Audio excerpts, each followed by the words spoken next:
Agora sim. Bom dia a todos. Última reunião do semestre e ficou a cargo da nossa chefe de departamento, professora Alessandra Cristina Marcolin.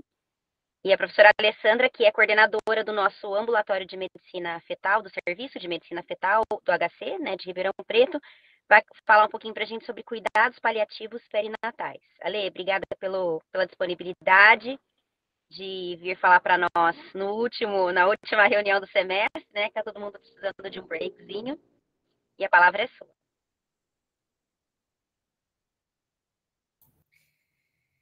Eu agradeço, Carol, a oportunidade de estar aqui falando sobre esse assunto, que para mim é assim um assunto tão caro e eu acredito que seja bastante difícil, né, para quem ouve também. Eu costumo dizer para as minhas pacientes tenho que acabam enfrentando, né, um diagnóstico de uma anomalia congênita do seu filho durante a gravidez. Quando elas recebem essa notícia, elas estão recebendo a pior notícia da vida delas, né, que é a possibilidade de perder um filho ou de ter uma criança com muito comprometimento.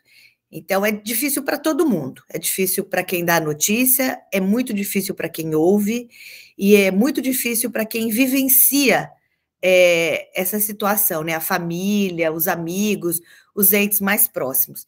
Então, eu acho bem importante a gente falar um pouquinho sobre esse tema, que é algo que na literatura ainda é um campo bastante, ainda um campo, uma área em crescimento, mas com uma importância muito grande. Eu vou pedir a licença para compartilhar minha apresentação aqui, para que eu possa começar a mostrar para vocês um pouquinho do que eu sei da literatura, né, e um pouquinho do que eu vivencio no meu ambulatório. Então, como já foi apresentado, o tema são os cuidados paliativos perinatais, e até pouco tempo, né, até antes da gente ter a ultrassonografia como uma metodologia tão importante na assistência pré-natal, a gente não tinha tantos dilemas éticos com relação às doenças fetais. E isso foi aumentando com o advento da ultrassonografia mesmo, que nos permitiu ver bastante detalhes e chegar a diagnósticos que antes eram impossíveis, né, relacionados àquele feto. Então, vocês imaginem que nós estamos, às vezes, diante de algumas situações inéditas para nós. Imagine a dificuldade para a gente passar essa informação para as mães, né, e fazer com que elas entendam sobre aquela doença do filho delas. E aí a gente pede auxílio ali para a bioética, né, na resolução de certos conflitos relacionados ao tema, lembrando dos princípios, né, da lógica principalista da bioética, que é não apenas fazer o bem para aquela mãe, para aquela criança, mas também não fazer o mal. Nós temos que respeitar a autonomia daquela mulher, apesar de parecer muito difícil para a gente, às vezes, o que elas decidem, nós temos que respeitá-las, porque, como eu já disse, ela é a maior interessada e é quem mais sofre nesse processo. A gente tem que ouvi-las e respeitá-las. E a gente tem que oferecer isso para todas as gestantes, não só apenas gestantes dos serviços particulares, da saúde suplementar, mas também para gestantes do Sistema Único de Saúde. Então, fica a dica aqui que nós precisamos treinar os grupos que lidam com anomalias congênitas nesse assunto, né, nos cuidados paliativos perinatais, para que toda paciente tenha direito de receber essa assistência. As anomalias congênitas, elas são relativamente frequentes. Elas têm aumentado nas últimas décadas, tá? E atualmente elas existem em cerca de 3% das gestações. E nós precisamos usar de todas as metodologias possíveis: ultrassonografia, ressonância magnética, tomografia computadorizada, análises genéticas nas suas várias nuances, para que a gente chegue o mais próximo possível do diagnóstico da anomalia congênita. Nós temos que ser o mais precisos possível para que a gente tenha um diagnóstico muito próximo da realidade, para que a gente possa determinar o prognóstico daquela criança, então o risco de morte, o tempo médio de sobrevida extrauterina, as prevalências das morbidades associadas àquela doença, para que a gente possa escolher dos vários tipos de dos vários tipos de abordagens no cuidado daquela criança. Então, nós temos aí os cuidados paliativos como um intermediário num amplo espectro, que vai desde a interrupção da gestação, em locais onde isso é legalmente possível, ou após a gente conseguir um alvará de interrupção de gestação no nosso país, até o manejo habitual, que é aquele manejo em que nós faremos para essa criança qualquer tipo de conduta que nós faríamos para uma criança morfologicamente normal, visando a melhora, né, dos resultados perinatais. No meio desse espectro, né, desses dois extremos, está o cuidado paliativo perinatal. E eu vou aprofundar um pouco mais nos próximos slides. Lembrando que, ao adotar esse tipo de cuidado, a gente tem que personalizar, que customizar, a depender de qual é a anomalia congênita daquela criança, todo o segmento pré-natal, o segmento no intraparto e no pós-parto. A gente não pode simplesmente abandonar aquela mulher depois do parto, isso não é mais função do obstetra, não, muito pelo contrário, a gente ainda terá uma puérpera que pode passar por momentos muito delicados, muito difíceis. Sempre diante do diagnóstico da anomalia congênita, a gente vai ter uma família triste, uma família preocupada, uma família bem ansiosa, para, primeiro, né, entender o que está acontecendo, tomar decisões que são importantes e vivenciar toda aquela situação extremamente desgastante, triste, né?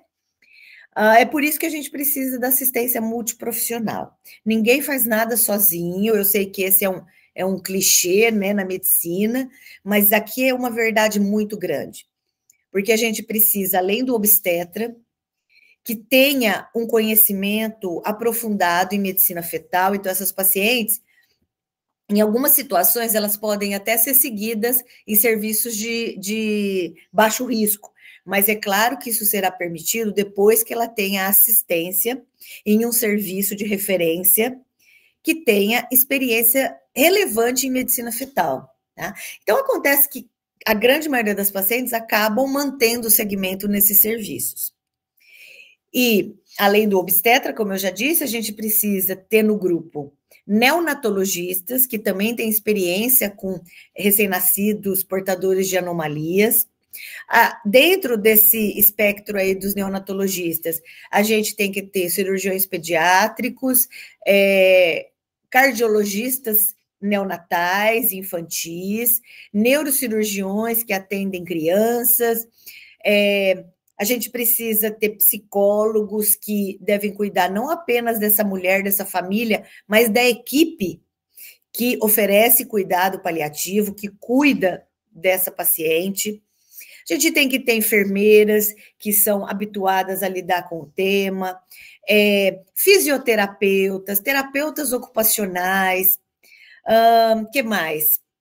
A gente tem que ter uma equipe cirúrgica que está habituada a cuidar de mães em cirurgias fetais, porque em algumas anomalias congênitas, essas crianças acabam sendo operadas, mesmo que sejam condições graves, durante o período gestacional. Então, assim, é uma equipe muito grande, me desculpem se eu esqueci de alguém, mas radiologistas, tá? Mas é realmente uma equipe bem ampla para que a gente não deixe esse casal à mercê de algumas deficiências. Geralmente, quando a gente faz o diagnóstico da anomalia congênita, em um primeiro momento, se a gente está lidando com um feto que é viável, ou seja, no nosso serviço, uma criança que tenha 24 semanas ou mais de idade gestacional, é muito natural que a gente adote o manejo habitual. até que a gente tenha aquela precisão no diagnóstico e no prognóstico daquela criança. Então, é claro que nós vamos dispensar a essa criança, a essa gestante, todos os cuidados diagnósticos e terapêuticos, tá? Que nós acreditamos que melhoram o prognóstico perinatal. Então, é muito comum a gente continuar fazendo as intervenções que reduzem a prematuridade, se houver a possibilidade desse nascimento pré-termo. Então, a gente faz sulfato de magnésio, faz corticosteroide, a gente faz alguns tratamentos em algumas doenças fetais, como, por exemplo, em situações de arritmia cardíaca, em malformação adenomatoide cística do pulmão. Então, existem alguns tratamentos baseados no uso de drogas. Algumas cirurgias fetais, ultrassonografia para monitorizar o crescimento, para monitorizar a vitalidade fetal, seja no período ante ou intraparto. A gente indica cesárea se houver uma indicação para tal. Às vezes a paciente chega no nosso serviço para resolver a gravidez e ela não tem um diagnóstico preciso da anomalia. Ela nunca passou por um serviço de referência, ela veio numa situação de urgência, ela nunca passou por uma equipe de cuidados paliativos. Então, é muito difícil a gente oferecer cuidado paliativo se a gente nem falou sobre isso antes desse nascimento. Então, muitas vezes a gente tem que adotar a conduta que a gente adotaria para qualquer criança, né? O manejo habitual. Mas quando a gente tem o diagnóstico de uma probabilidade, de uma anomalia, né, com probabilidade muito grande de óbito no período perinatal, em algumas situações a gente tem até a certeza do óbito, né? Ou em condições onde a gente sabe que a criança tem uma baixa expectativa de sobrevida extrauterina, ou tem uma sobrevida com muita morbidade grave, irreversível, que não possui um tratamento curativo e eficaz, a gente tem que oferecer para esse casal 2 tipos de cuidados, tá? E é claro que a escolha é deles. Então, a gente oferece interrupção de gestação em local onde isso é legalmente possível. No Brasil, a gente tem tido um aumento nas solicitações do alvará de interrupção de gestação, nessas situações bem graves, tá? E a gente tem obtido algumas liberações em situações que antes a gente nem cogitava solicitar esse alvará, tá? E a gente tem que oferecer cuidados paliativos perinatais. Porque o manejo habitual é muito confortável para a gente realizar. E é com essa ideia que os pais chegam no nosso serviço. Mas eles precisam saber que existem essas 2 possibilidades, tá? E a escolha entre essas 3 abordagens é única e exclusivamente do casal, da mãe especificamente, tá? Mas é claro que ela toma essa decisão depois de ser muito bem informada, tá? E aí nós temos aqui alguns exemplos, né, de algumas doenças fetais que se encaixam aqui nessas doenças de elevada gravidade. Então, a gente tem, por exemplo, a paciente que tem um feto com agenesia renal bilateral. Essa criança não produz líquido amniótico e vai evoluir com uma insuficiência respiratória gravíssima no nascimento e óbito em minutos, em horas, tá? Quando muito em dias. A anencefalia, que é uma anomalia com 100% de óbito, neonatal, pelo menos, né? Algumas displasias esqueléticas com dismorfologia importante do tórax, que também evoluem para insuficiência respiratória grave depois do parto.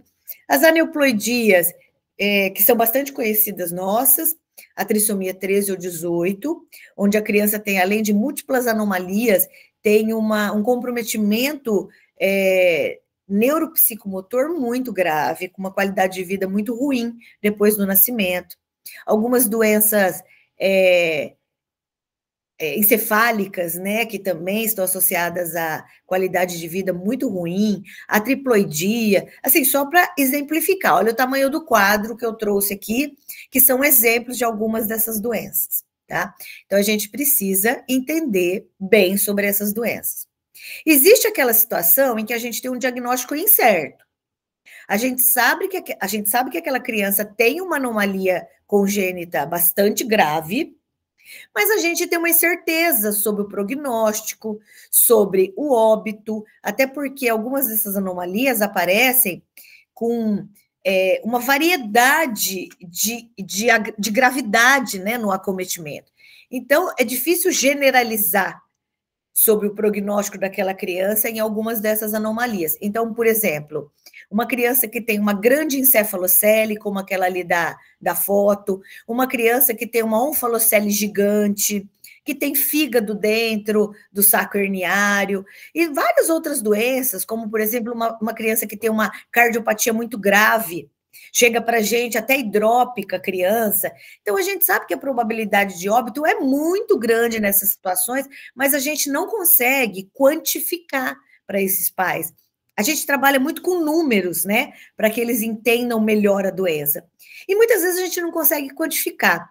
E menos ainda quando a gente fala sobre comprometimento neonatal daquela criança. A gente trabalha muito no campo da incerteza nessas situações. Então, eles podem optar pelo manejo habitual e a equipe tem que suportar esse casal, desde que adequadamente informados, empaticamente ouvidos, né? Desde que tenhamos compaixão sobre aqueles pais. Mas a gente precisa oferecer, precisa conversar sobre, precisa explicar sobre os cuidados paliativos perinatais, porque é uma possibilidade, uma escolha do casal. Cuidados paliativos perinatais é uma ciência muito jovem, tá, gente? Isso começou lá na década de 1960 e começou com cuidados paliativos de adultos, de pessoas com doenças muito graves, sem um tratamento eficaz, com comprometimento muito importante da qualidade de vida. Depois se estendeu para crianças com neoplasia, com doenças muito graves, doenças degenerativas. Até que, a partir da década de 90, tá, se começou a discutir cuidados paliativos no período perinatal, nessas situações de anomalias congênitas, de erros inatos do metabolismo, situações que são muito graves. E todos os princípios desses cuidados são baseados naqueles princípios dos cuidados que são dispensados aos adultos, a crianças, né, essas doenças graves. Então, são condutas baseadas no conhecimento que a gente tem sobre esses cuidados nesses outros grupos e sobre o luto perinatal. E é muito importante que a gente fale sobre isso, principalmente num país onde a gente tem uma legislação que não permite que a paciente interrompa a gestação se ela quiser, tá? Sem uma necessidade de autorização judicial. Então, a gente precisa dar uma situação, precisa tornar esse momento tão difícil um pouco mais confortável para esse casal. E os cuidados paliativos surgem com esse objetivo. É claro que a gente precisa selecionar muito bem os casos, tá? Para os quais a gente vai oferecer. A gente tem que ter uma equipe cuidadora que está habituada a fazer isso, tá? E que tenha perfil para fazer isso. Não adianta colocar na equipe uma pessoa que não consegue conversar sobre esses cuidados, ou que tenha perdido uma criança numa situação semelhante e não tenha ainda conseguido fazer um luto de maneira adequada sobre aquela situação, tá? A gente precisa saber quem colocar na equipe, porque às vezes a pessoa, quando não muito adequada, acaba atrapalhando todo o processo, tá? A gente precisa personalizar o segmento pré-natal, que se vai fazer no parto e no puerpério dessa paciente e no período pós-natal dessa criança.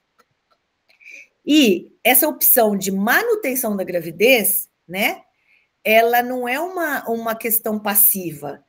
Vamos manter a gravidez porque não tem nada para ser feito, a gente não pôde interromper a gravidez, mas a doença é muito grave, também não tem o que fazer no pré-natal. Vamos seguir nessa paciente e vamos ver no que dá. Imagina, é muito o oposto a isso que eu disse. É uma forma de dar para essa criança, para essa mãe, para essa família, um desfecho digno, um desfecho respeitoso, um pouco mais confortável no meio desse vendaval, tá? é uma forma de aumentar o vínculo que essa paciente tem com aquela criança, de validar aquela vida, de fazer com que ela se sinta relativamente feliz, entre aspas, né, claro, vivendo aquele curto período de vida que vai ter o filho dela. Ou mesmo que ele não morra, que ela consiga administrar melhor o luto da criança ideal, que dói tanto quanto o luto no sentido literal, de quem perde um bebê, tá? Então, as pessoas acham que quando a gente faz cuidado paliativo, a gente está deixando a paciente à margem da assistência pré-natal. A gente está fazendo o que faz pré-natal. A gente está colocando essa paciente à margem das outras pacientes, né? E é uma abordagem coordenada de cuidado obstétrico, tem que ser, né? E neonatal. Eu falo que no ambulatório, né, a gente tem os neonatologistas, a gente precisa falar a mesma língua, porque senão nem as pessoas que fazem parte da equipe se entendem, tá? O que não significa que, uma vez determinado cuidado paliativo no período obstétrico, ele não possa ser mudado depois que o bebê nasce. É claro que a gente tem uma ideia muito próxima do que vai acontecer com aquela criança, nos casos mais graves, e a gente conversa sobre aquele prognóstico, a gente oferece cuidado paliativo, e é bem provável que isso se prolongue no período neonatal. Mas em algumas situações, nós nos deparamos com alguns diagnósticos que não eram exatamente aquilo que a gente imaginava, ou pelo menos com aquela gravidade que a gente imaginava. Então, a permanência do cuidado paliativo no período neonatal vai depender muito das condições de nascimento, dos diagnósticos realizados pós-natais. É possível, em algumas situações, que se encerre o cuidado paliativo neonatal e comece a se realizar o manejo habitual daquela criança, tá? E não tem nenhum problema com relação a isso. Não tem nenhuma... O cuidado paliativo proposto lá no período, enquanto pré-natal, ele não perde o seu valor. Inclusive, isso tem que ser conversado com o casal. Em situações de incerteza, pode ser que a gente tenha que mudar o cuidado pós-natal.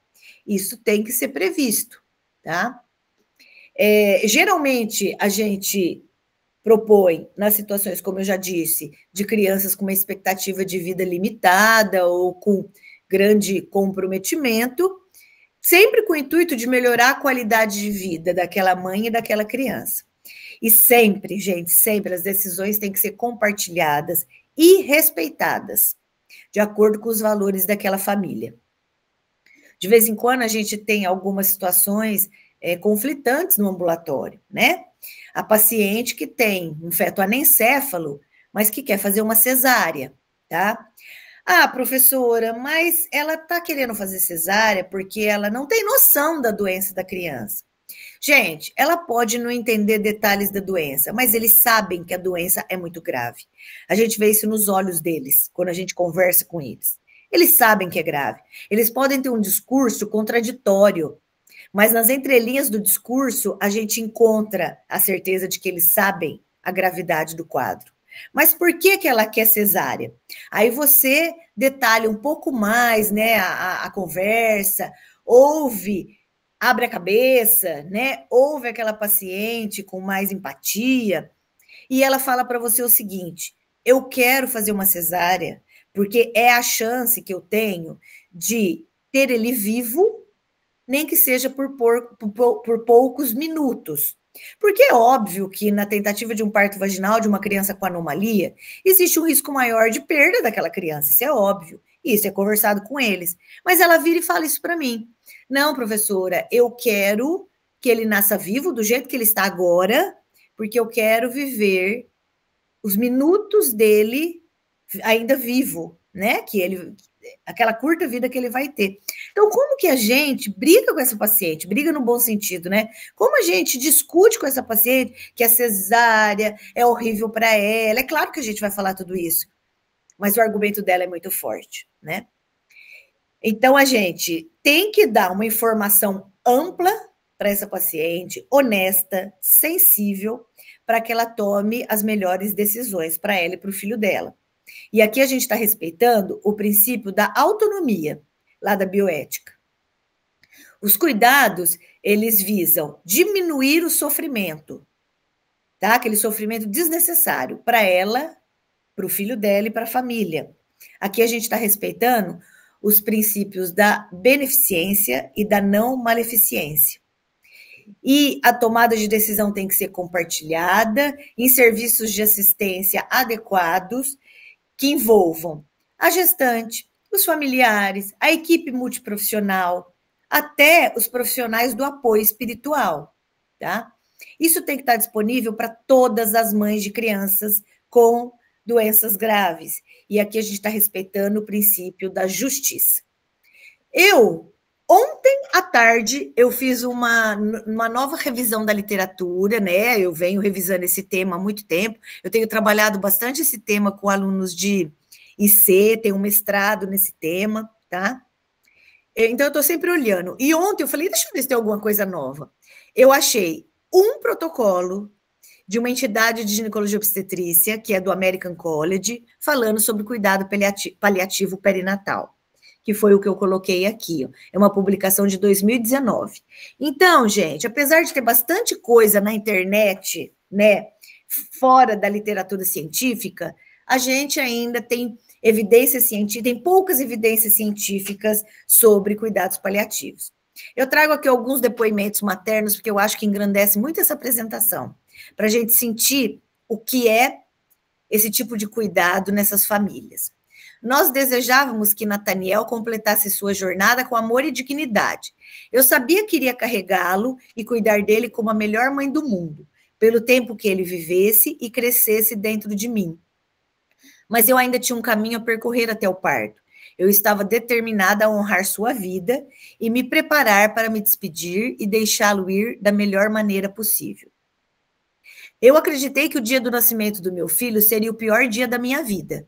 Cuidados paliativos me ajudaram a pensar, talvez esse dia não seja tão ruim assim. Eu tive medo de aceitar cuidados paliativos. O meu marido não quis saber sobre isso, inicialmente, porque ele achava que significava desistir da nossa filha. No final, a equipe nos ajudou a encontrar alegria em minha gestação. É muito importante, gente, é muito forte isso. Quem vivencia sabe disso. E aí nós temos os componentes desses cuidados, né? O segmento pré-natal personalizado, como eu já falei. Então, toda aquela conversa que eu já reforcei várias vezes sobre diagnóstico e prognóstico, apresentar todos os conceitos aí dos cuidados paliativos, os objetivos, as possibilidades, entender quais são as expectativas e os desejos daquela família, sempre tendo em mente a humanização daquele vínculo com a criança, tá? Então, a gente tem que discutir com que frequência a gente vai fazer ultrassom, se vai fazer mais ultrassons, ultrassonografias, né? Se vai fazer cardiotocografia para avaliar a vitalidade, se vai inibir o trabalho de parto na eventualidade de um parto pré-termo, se vai fazer cerclagem, se vai fazer corticoide, antibiótico, sulfato de magnésio como forma de proteger o recém-nascido no caso da prematuridade. E se romper bolsa, nós vamos fazer conduta expectante, mesmo a criança tendo uma doença grave? Conversar sobre possíveis tratamentos, cirurgias fetais ou a não indicação dessas condutas, né? Então, é bem importante que a gente faça isso antes da urgência, né? Minha obstetra me tratava como uma gestante normal e eu agradeci por isso. A doença de minha filha não a assustou e eu precisava desse acolhimento.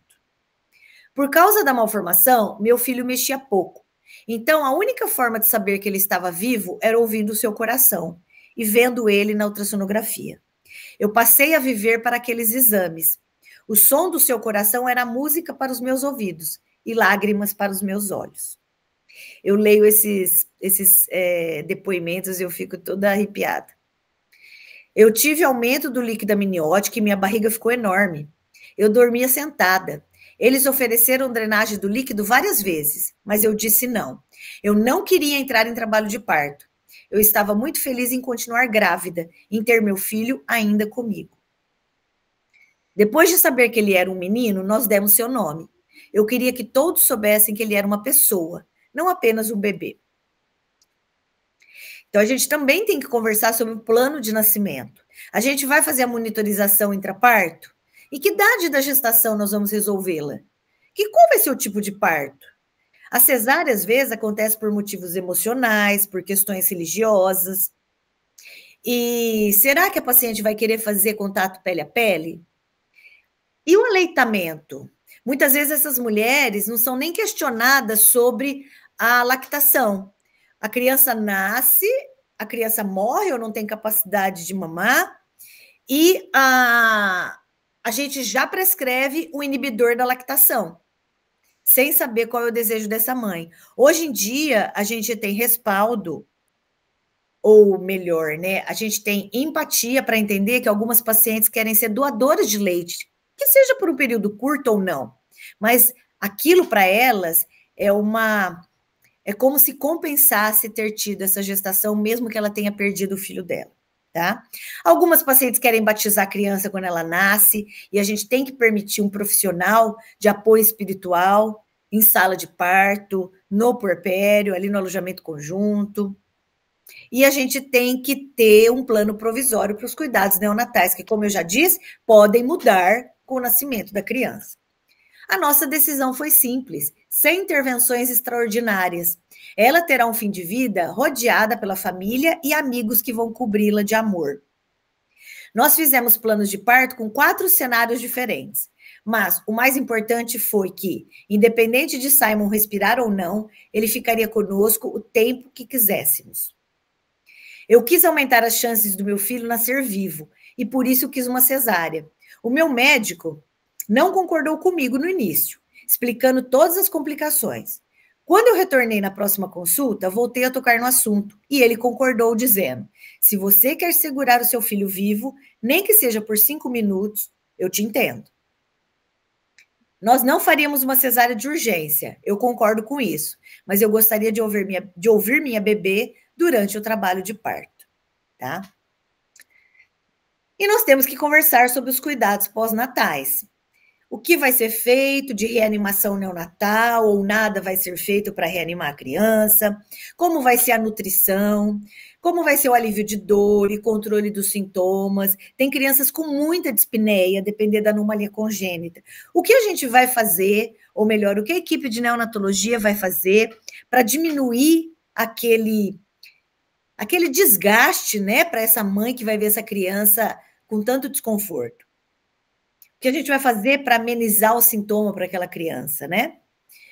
Conversar sobre a necessidade de procedimentos dolorosos, prescrição de antibiótico, transfusão sanguínea, cirurgias, acompanhamento contínuo da equipe é necessário durante todo esse processo, e o obstetra, mais uma vez, não vai abandonar essa paciente, tá? É importante discutir onde vai ser o óbito dessa criança, o local de óbito. Eu quero que a criança fique comigo o tempo todo no alojamento conjunto, e ele, quando morrer, se morrer, vai ser aqui do meu lado, tá?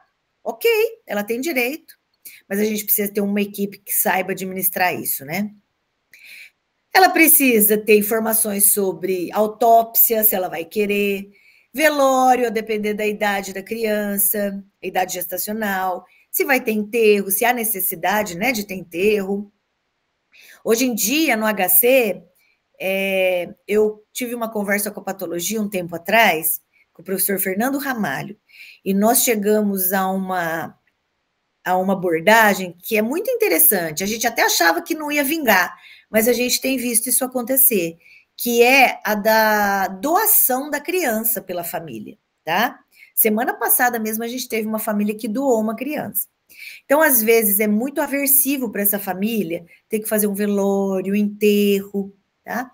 E muitas vezes eles perguntam para a gente se a criança não pode ficar para estudo, porque elas querem, gente, que aquela criança, aquela curta vida que a criança teve, tenha valor. E talvez para eles seja valiosa essa contribuição, né? De ajudar a ciência com aquela doença do filho deles. Precisa de suporte psicológico e espiritual, e, às vezes, a criança precisa ser deshospitalizada, tá? O cuidado paliativo tem que se estender, em alguns casos, para a residência daquela criança. Então, a gente também precisa da equipe conversando sobre isso e como esses pais vão cuidar daquela criança. Eu expliquei ao meu filho de 4 anos que Molly poderia nos ouvir e que ele poderia conversar com ela. Ele começou a cantar a mesma canção que eu cantava para ele quando bebê. E quando terminou, ele disse: "Boa noite, Molly, eu te amo, durma bem." Então, o cuidado paliativo também nos ensina essas famílias a como conversar com as outras pessoas, né, que vivenciam essa situação tão difícil. Nós discutimos sobre dar a ela cuidados de conforto ou manejo agressivo, que é o cuidado paliativo, né? Os americanos chamam muito de manejo agressivo. Foi muito difícil escolher, porque nós não... Desculpa, eu falei uma besteira. Manejo agressivo é o cuidado habitual, tá? Então, esse casal aqui discutiu sobre isso. Dar cuidados de conforto ou manejo habitual. Foi muito difícil escolher, porque nós não queríamos que ela sofresse, mas não queríamos parecer egoístas ao escolher intervenções. Estávamos certos que a melhor opção era o cuidado paliativo. Nenhum tratamento salvaria minha filha, mas nós seríamos capazes de deixá-la ir quando a hora chegasse? A jornada foi linda porque pudemos celebrar sua vida e não olhar para ela como uma tragédia. Tudo que nossa filhinha conhecerá é o amor. E quando a gente adota esse tipo de cuidado, o que a gente percebe, né, nessa mulher, nessa família? Um alívio do medo, daquela sensação de abandono e solidão que é muito comum eles vivenciarem, tá? Para a equipe é muito difícil cuidar dessa paciente, dessa situação. Então, eles se omitem, eles se afastam, tá? É muito comum. A gente percebe há poucos trabalhos, mas que mostram redução da ansiedade materna. A gente tem a oportunidade de, como eu disse, informar a forma como eles vão falar sobre isso com as demais pessoas. É sempre importante que a gente tenha a presença e o suporte da equipe cuidadora e um hospital que preze cuidados paliativos perinatais tem que formar essa equipe, tá? Então, é uma oportunidade de tê-la. A gente tem que continuamente discutir os componentes dos cuidados e eles podem mudar ao longo dessa gestação, parto e puerpério. Adotando cuidados paliativos, a gente tem um uso menor de intervenções fúteis ou que tragam complicações a essa mãe. O ambiente hospitalar ou do local de nascimento dessa criança, ele naturalmente se torna mais respeitoso e mais acolhedor, e os pais têm maior satisfação com o cuidado recebido. Isso aparece em todo o trabalho que avalia cuidados paliativos perinatais. E esses cuidados ainda permitem a construção de memórias, porque quando a gente se aproxima, né, dessa família, quando para nós é relativamente tranquilo conversar sobre isso, quando eles se sentem mais confortáveis, eles mostram para a gente vários desejos que eles têm, que se a gente não tiver habituado com esses cuidados, a gente pode achar até esquisitos aqueles desejos, né? Até meio mórbidos. E se nós dermos oportunidade, a gente vai saber que 100% das famílias querem construir memórias, querem ter recordações daquela criança, como qualquer filho, gente. Seja o tempo que ele sobreviva ou a qualidade com que ele sobreviva, tá? Então, eu tenho aqui alguns exemplos de memórias daquela criança. Essa primeira foto aqui, essa foto dos pezinhos aqui, né, com as asas, é de uma paciente do nosso serviço. Uma paciente que tinha uma criança com uma malformação do sistema nervoso central, que nasceu, morreu, e ela fez essa tatuagem e me mandou a foto. Ela permitiu que eu colocasse aqui na aula, tá? E ela é super agradecida com o nosso cuidado, super agradecida.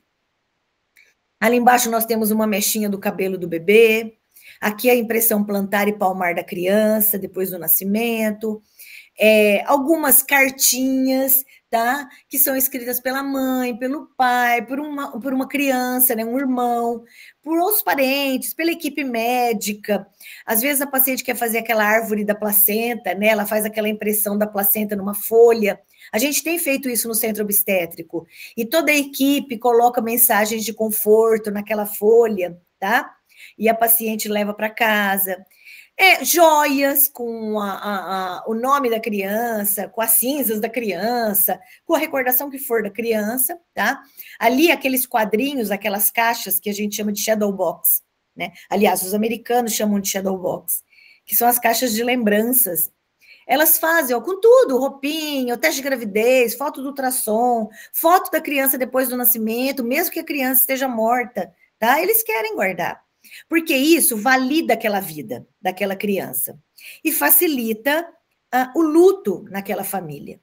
Uma das melhores memórias da minha gravidez foi o dia em que tirei fotos para um álbum. E não foi apenas porque o dia estava lindo, ou por causa de minha roupa ou o cabelo arrumado. Foi porque eu celebrei a vida do meu filho. Eu acredito que Billy será esquecido rapidamente se ninguém vê-lo. Eu quero que ele passe algum tempo nos braços das pessoas de minha família. Eu quero que ele seja visto. Alguns dias antes do parto, eu falei com o padre sobre o batizado da minha filha. Ele fez algo lindo para minha Tiffany. Ele fez um batismo com água benta e óleos sobre o meu útero. Foi uma linda cerimônia com palavras de conforto e muito amor. Grace viveu por 1 hora. Nós demos banho e a vestimos para o batismo. Nós tiramos fotos de todos os ângulos e com todas as pessoas que estavam lá. Mas é claro, gente, que existe possibilidade de conflito, tá? Entre as propostas do manejo, desse tipo de manejo, da equipe médica com os pais, com a família, ou mesmo entre membros da equipe, tá? Daquela equipe de cuidados paliativos. Então, a gente precisa ter informações adequadas, precisamos ser o mais precisos possível. O diálogo ele tem que ser claro, aberto, honesto, respeitoso. A gente tem que mais escutar esses pais do que falar, tá? Uma escuta empática, com bastante compaixão. A gente precisa antecipar alguns cenários de discordância para algumas patologias. A gente tem que preparar os mecanismos de resolução dos conflitos, né? Para que a gente tenha a maior concordância possível entre os membros da equipe, né? O grau de satisfação desses casais é diretamente proporcional ao discurso parecido, né, dos membros da equipe. Então, o que eu ouvi lá quando eu era gestante foi o que eles fizeram na hora do parto e foi o que os neonatologistas fizeram. Então, eu estava preparada para aquela linha de cuidado e foi exatamente o que aconteceu.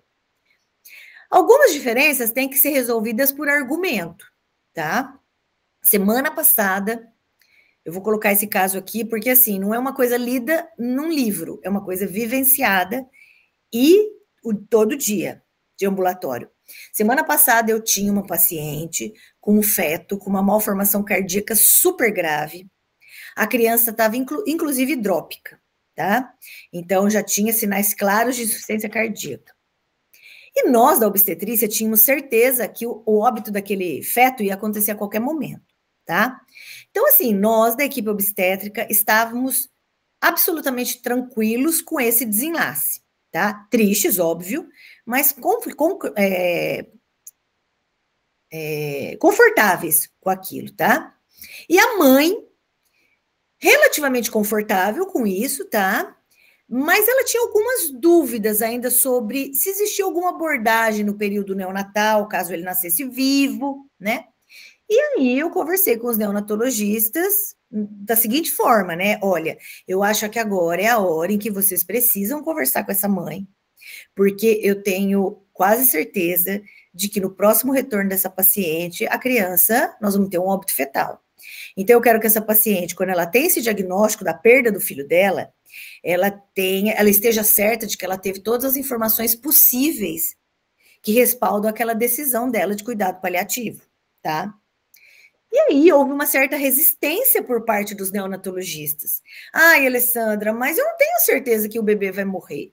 Como que eu vou falar para ela? Eu falei, não, mas eu não quero que você dê certeza. Nós não somos Deus, não somos ninguém. A gente não tem essa resposta, quando que o bebê vai morrer e se vai morrer. Mas a gente tem que explicar tudo para essa mãe que ela queira saber. Foi difícil. Eu senti uma certa resistência da equipe, porque para eles estava difícil conversar sobre aquela doença com aquela paciente, tá? Em termos de perda. E, por fim, com argumento, nós chegamos a um consenso de que eles conversariam, eles chamaram o pediatra infantil, o cardiologista infantil para conversar com aquela paciente, e a paciente foi embora super satisfeita. Isso foi quarta-feira passada, da outra semana, 10 dias. Quando foi segunda-feira dessa semana, ela compareceu ao CO com óbito fetal. E para a paciente, claro, ninguém vai dizer que a paciente sabia de tudo, o bebê morreu e ela está feliz. Claro que não. Mas ela estava em paz com relação ao que ela pôde oferecer para o filho dela, tá? Ela tinha todas as informações que respaldaram a escolha dela. Então, é por isso que a equipe multiprofissional é muito importante. E a gente tem que ter muito cuidado com pessoas ao redor da paciente que tentem influenciá-la de maneira coercitiva. Isso é muito comum, tá? Membros da família, principalmente. E é bom que ela tenha contato com grupos de apoio. Para algumas anomalias, a gente tem grupos muito sólidos, né? Muito importantes. Por exemplo, para aquele grupo que tem crianças com trissomia, né? É muito comum achar esses grupos aí na internet. Olha aqui, meu marido e eu fomos quase forçados a ir embora da consulta. Não nos deram qualquer informação sobre grupos de suporte ou recomendações de especialistas, nem informações sobre a doença do nosso filho ou onde procurar. Nada que nos ajudasse a processar a pior notícia que nós pais poderíamos receber. Os médicos não nos disseram nada, mas eu soube de um serviço de cuidados paliativos perinatais na minha cidade. Isso ocorreu após uma enxurrada de e-mails que eu enviei para minha família e amigos, pedindo preces e informações sobre como lidar com a minha futura perda. Eu rezei por uma resposta. Uma noite tudo ficou claro. Eu tinha que deixar nas mãos de Deus. Nós não tínhamos controle sobre a situação, tá? Meu cunhado me perguntou, por que continuar com isso? Quando eu perguntei para ele o que ele queria dizer com isso, ele disse, por que você não faz um aborto? Para que escolher sofrer, ter dor, depressão, sabendo que seu filho irá morrer? Eu fiquei estarrecida e respondi, isso não é uma verruga, isso é meu filho. Um colega médico me disse, por que você está triste? Sem cérebro, sem vida. A criança era um feto anencéfalo. Alguns amigos apoiaram nossa decisão sobre cuidados paliativos, mas eles não conseguiram entender porque nós faríamos funeral e enterro de um bebê mal formado. Eles concordaram com levar a gestação até o fim, mas assim que o bebê nascesse, ele não significaria mais nada para nós. Nos magoa perceber que eles entendem que nós não deveríamos matá-lo, mas não entendem o nosso amor por ele. E nós temos barreiras importantes, né? A implementação, o desconhecimento sobre os cuidados paliativos pré-natais, incerteza sobre o diagnóstico e a morbimortalidade daquela criança, comunicação inadequada entre os membros da equipe, questões culturais, religiosas, a sensação que a gente tem como médicos ou outros profissionais de saúde de impotência, tá, com relação àquela situação, estresse e sentimento de desamparo da equipe também, escolha pelo tratamento de manutenção da vida, a gente sempre quer que todo mundo sobreviva, né, em ótimas condições, mas nem sempre isso é possível. E falta de recursos financeiros para ter uma infraestrutura, uma ambiência para que a gente possa ter cuidados paliativos perinatais e de RH disponível e treinado para isso, tá? E aqui eu trago, para encerrar minha aula, uma frase da Amy. A Amy é uma jornalista americana que teve uma criança com uma cardiopatia bem grave, nasceu viva, é essa que está no colo dela, tá? É um menino, o Gabriel, mas ela escolheu cuidados paliativos e ficou com o bebê aí no pós-parto o tempo todo até o desenlace dessa criança, tá? E ela escreveu todas as vivências que ela teve com essa gestação, com tudo isso, nesse livro aqui, ó, Esperando Gabriel. É muito lindo o livro. E aí depois, junto com a Deborah Davis, que é uma psicóloga, especialista em ética e luto perinatal, elas escreveram A Gift of Time, tá? E é da onde eu tirei todos esses depoimentos que eu coloquei aqui na aula, tá? Aqui eles abordaram 160 famílias que tiveram crianças e que fizeram opção por cuidados paliativos perinatais. Então, é um livro absolutamente lindo, rico, e que eu aconselho, né, quem gosta do tema, ler, porque vale muito a pena. Eu já digo para vocês que vocês conseguem comprar pela Amazon, porque no Brasil eu não consegui achar esse livro, tá? Mas vale muito a pena. E ela, hoje em dia, é uma grande ativista dos cuidados paliativos perinatais, ela tem até um site muito interessante, que é... Depois eu coloco aqui no chat, é muito interessante. Desculpe, e ela coloca no livro: eu sei que algumas pessoas acham que manter a gestação de um bebê que morrerá é tudo por nada, mas não é. Os pais podem viver, proteger e amar esse bebê pelo tempo que ele sobreviver. Eles podem dar a essa criança uma vida tranquila e um adeus cheio de paz. Isso não é nada, isso é um presente. E aqui eu tirei do site dela, tá? O cuidado paliativo perinatal não é ausência de cuidado, é o cuidado mais profundamente humano que podemos oferecer quando a cura não é possível. E eu encerro minha aula com esse slide dizendo que o nosso papel é muito importante para essa família. Eles nunca vão esquecer essa experiência que eles viveram, eles nunca vão esquecer aquele filho que eles tiveram, e eles nunca vão nos esquecer se nós dermos a eles um cuidado humanizado de verdade, tá? Então, eu encerro minha apresentação e me coloco aqui à disposição para uma conversa. Não chamo nem de questionamentos, é uma conversa.